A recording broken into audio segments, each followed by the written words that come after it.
Welcome to WebStarPlus. In this video, I will show you how to remove extra blank spaces between words in Google Docs.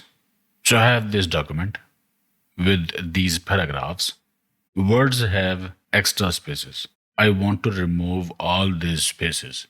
So to do that, press Ctrl F to find something in this document. Then press these three dots for more options. And in the Find Input box, type \s plus. And in the Replace with, enter a space. Just press space bar once. Make sure this checkbox is enabled. Use regular expressions. And as you can see, it already selected extra spaces for me. Now all these spaces will be replaced by single space. All you have to do is to press Replace All button. And that's it. Okay, I hope it helped.